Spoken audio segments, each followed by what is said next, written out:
Saya misalnya orang kaya, ada ulama kaya, itu senengannya blonjo, sampai bojone itu marah-marah. Saking parahnya ulama ini kebetulan keluarga saya, ini anaknya mulai itu anaknya kon golek utangan. Padahal nilai anaknya pertama berangkat dari rumah itu bawa uang, mau ngirimi anaknya di sarang. Itu orang Jawa Timur, kiai alim. Roh bakul kacang ning bis gak mentolo ditukoni. Roh bakul mainan saake wong tuwek Pak Dun ditukoni. Walhasil tok sarang ku duwe entek. Tapi gowo mainan, gowo kacang putu-putu. Saake jare. Sama-sama belanja. Dekne niate nyebar rahmate Allah. Saya pernah ngalami itu meskipun di ada skala yang ekstrim itu. Saya sampai sekarang anak saya mulai TK, SD tak sangoni terus. Kadang beli jajan yang dia sama sekali gak doyan. Dulu ibunya yang marah sebelum ora dipangan kok dituku Gus. Ya masih ora dipangan bakule tetap seneng. Butuhe bakule ku payu ora kok dipangan ta ora. Tapi utek-utek medhit ngene kan pikirannya kan. Nek ora dipangan aja tuku ya sakake bakule ndonga supaya laris. Lah duit 5.000 bagi kita kan ndak penting wis bentek. Ben manfaati bakul-bakul. Karena orang kadang dikasih itu malu loh karena ndak diharga diri. Tapi kalau lewat jual beli kan seneng. Ya banyak ulama yang gitu, boros tapi niatnya menyebar roh. Asal orang soleh itu baik-baik saja. Orang soleh melete, wah duitku akeh, tenang wae. Cara dohir melete, ternyata ngenakno sing dikai ben ora perasaan. Nah misalnya wong soleh terus sopan, duitku pas-pasan tak pangan sesuk wae ora ono, sing dikai ya sungkan le dul. Maka wong soleh kudu melete ben sing dikai ora sungkan. Bareng ngekek dhuwit wong 100.000. Lah iya lanjiran dhuwitmu akeh ora iso tak hitung ning omah. Ijek karungan. Lah kok karungan piye? Dhuwit 1.000 kerja kok karung gak sak. Butuhe ngenakno sing digawe apa? Ngenakno sing digawe. Asal wong soleh, dekne ngomong gitu itu niate juga soleh. Tapi nak wong ra soleh pancen mlete tenan. Bolak-balik wong ra soleh iku masalah. Makanya kancani wong soleh. Wong soleh itu orang yang luar biasa. Kanjeng Nabi ku nak daharu sering ning jaba. Ya biasa. Ketok wong akeh. Karena Nabi gak ada kepentingan beliau jadi Nabi setelah Nabi Isa alaihi salam yang saking sakralnya, saking priainya malah kebablasan dianggap sebagai anak Tuhan. Maka Nabi ngetokno kemanusiaan. Bahkan kalau dahar itu sering di luar. Gue ngetokno nak Nabi itu dah sebagai umumnya kayak apa orang soleh. Lho kula nate berusaha khusyuk iku meneng. Malah ngipi kuwi elek. Mergo aku ora meneng wae wibawa, nak meneng malah buyute wibawa. Akhire wong ra wani takok agama. Nak ana ora takok agama terus takok wong liya, takok rugi malah ra karu-karuan. Tapi baru kayak aku sering guyon gejlokan orang berani tanya. Baru kayak berani tanya, ilmu dikembalikan pada ahlinya. Jadi wong soleh ku ngomong terus yo barokah, saenak yo barokah, asal dekne soleh alim, barokah terus. Tapi nak wong ra soleh goblok ya mbok meneng ben wibawa. Nak ibadah anggap wali terus akeh sing sowan, innalillahi wa inna ilaihi rajiun. Aneh-aneh wae. Modus yo jenenge apa? Lho iya, kayak kasus di Probolinggo, andai kan wong ra jubah niku ora ono sing percaya. Dia dipercaya karena modus apa? Kesalehan. Umpama ndekne nganggo kathok seprapat terus pah ning pasar, ayo aku bisa gadakan uang, percaya to ora? Baru kayak jubahan ibu-ibu soleh. Maka sarana kesalehan ini kalau di mata orang enggak soleh, di tangan orang enggak soleh itu bahaya. Makanya kata ulama, kata Imam Haromen, kowe nek alim, urip biasa wae. Aja sampai kowe terlalu khusyuk terus nak ngomong dindel, padahal keliru ngomongmu iku. Mergo anti ilmu. Wes bener kok sampean ini bener. Ora alim sepedaan motor ya sampai dang-dang sampai rokokan itu wis bener. Kayak ada bebo khusuk malah bahaya. Dikira ahlul ilmi jebule gloyor napa. Mulane kan pas mlete tak anggap pinter ini. Menutupi apa. Wis pokoke terusno dhewe. Jadi itu ada aturannya. Pokoknya yang penting itu soleh alim. Makanya saya berkali-kali cerita. Saya punya sanad sampai Sufyan bin Uyainah itu termasuk gurunya Imam Syafi'i. Ya gurunya Imam Syafi'i itu yang paling masyhur itu Muslim bin Khalid Az-Zanji ketika kecil. Beliau diajari sufi oleh Sufyan bin Uyainah. Kemudian ngaji hadis sama Imam Malik. Cuma di Indonesia yang terkenal beliau hanya muridnya siapa? Imam Malik. Sebenarnya dia ngaji lama itu malah sama Sufyan bin Uyainah. Sufyan bin Uyainah ini yang punya riwayat bahwa Nabi Isa dan Nabi Yahya pernah bertemu. Ketika bertemu di satu kampung, sing Nabi Isa tanya, "Aina sirarun nas?" Lalu rumahnya orang-orang fasik di mana? Sing Nabi Yahya selalu tanya, "Aina khiyarun nas?" Lalu rumahnya orang-orang baik di mana? Ini sama-sama Nabi dan sama-sama muda. Kita tahu Nabi Isa juga wa atainaul hukma napa?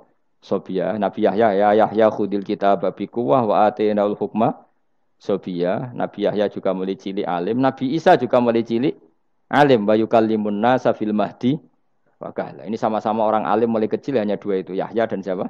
Isa. Itu sezaman. Saya ulang lagi sezaman. Sama-sama anaknya orang keren, Yahya bin Zakaria, anaknya Nabi. Isa bin Maryam adalah wali besar nasabnya. Akhirnya Nabi Isa yang mulai tanya, "Limada tas'al aina khiyarun nas?" Kenapa kamu tanya rumahnya orang-orang baik di mana? Kata Nabi Yahya, kumpul orang soleh itu enak, nyaman. Ya kan nyaman kan kumpul orang soleh, tidak ada narkoba, tidak ada kegaduhan, tidak ada berisik. Terus gantian Nabi Yahya tanya, "Limada tas'al aina sirarun nas?" Lalu kenapa Anda tanya di mana rumahnya orang-orang buruk? Terus kata Nabi Isa, "Anan Nabi, saya ini Nabi, biman zilatit tabib, ibarat dokter, udawil marto." Maka saya mengobati yang sakit. Kalau Anda seorang dokter, nyari sampling penyakit, nyari di endemik daerah penyakit apa daerah sehat? Penyakit. Ya tapi kalau kamu takut ketularan, nyari daerah sehat apa daerah berpenyakit? Itu sama-sama madhab dalam ilmu. Dulu itu ya biasa, perbedaan seperti itu biasa saja. Karena semuanya karena ilmu. Sekarang enggak, kubu sebelah yang ngotot, kubu sebelah ya dalile pokoknya. Mana ada ilmu dalile pokoknya? Pokoknya kunut itu gini, kalau enggak kunut gini. Memangnya Imam Syafi'i lahir tahun berapa?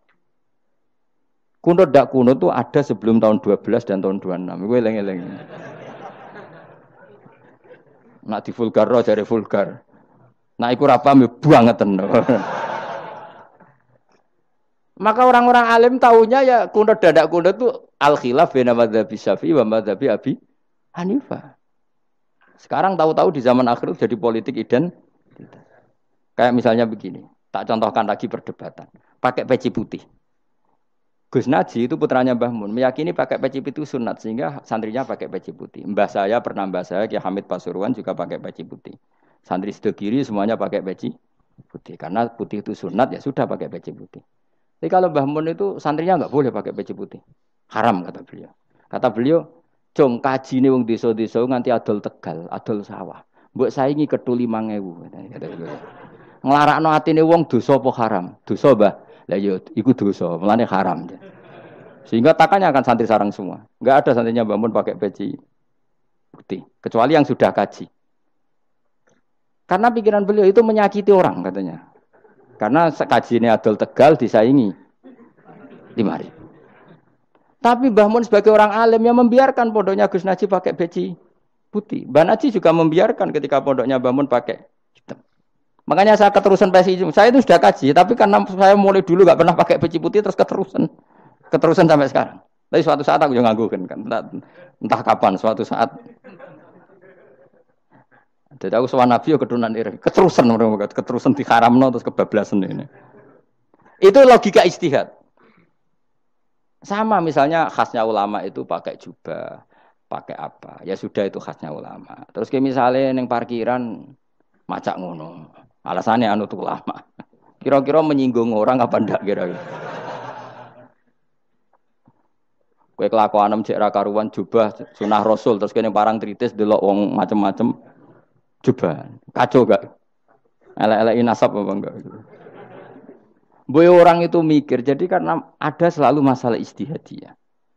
Abdullah bin Mas'ud dulu itu kalau sholat itu enggak pernah pakai baju resmi. Seringnya pakai sarung tok, kadang enggak pakai baju.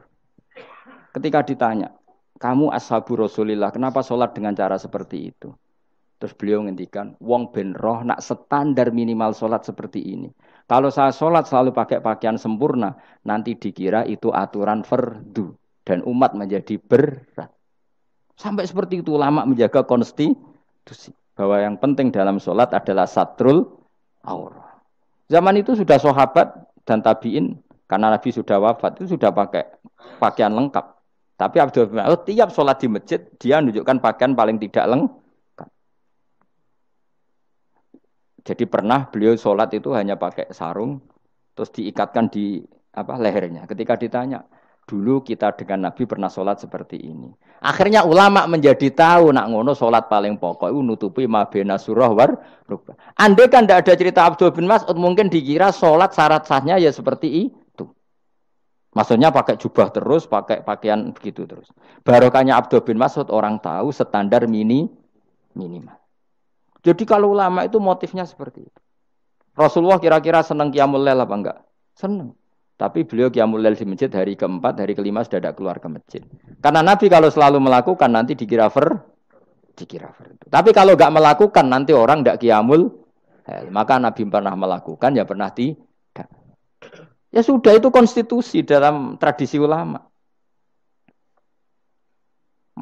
Jelas ya. Saya sholat di pondok saya sendiri sering jadi makmum. Karena semua kiai sudah jadi imam. Nanti dikira syarat sahnya imam itu kiai.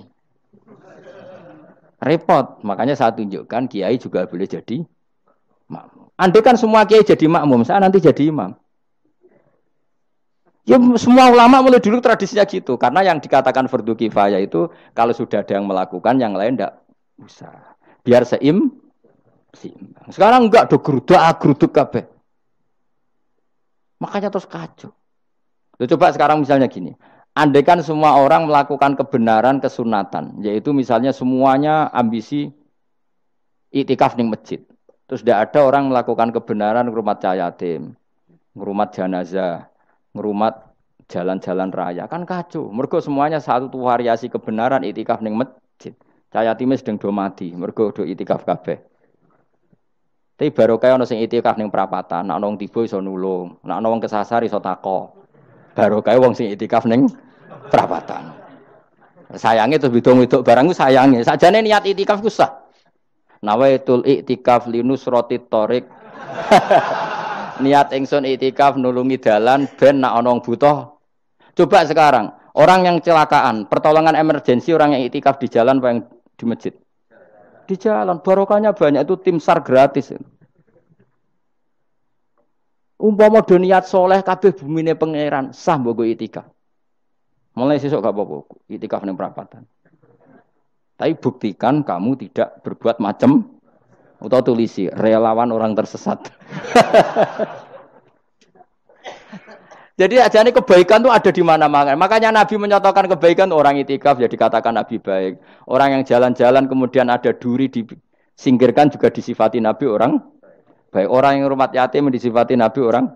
Bahkan orang yang hubungan intim dengan istrinya sama Nabi ya disifati orang baik. Sampai sahabat tanya, masa urusan gitu dapat pahala ya Rasulullah? Loh iya, andai kan itu sama orang lain kan malah dosa. Berhubung sama istrinya maka dapat pahala. Kayak apa Nabi ngitung kebaikan sekian banyaknya. Tahu-tahu di zaman akhir kubunya saja yang baik. Ini apa-apaan? Ini kalau iskal deh. Yo mareni yo tobat. Kebaikan adalah sesuatu yang dikatakan Allah baik di kubu kita maupun di kubu sebelah.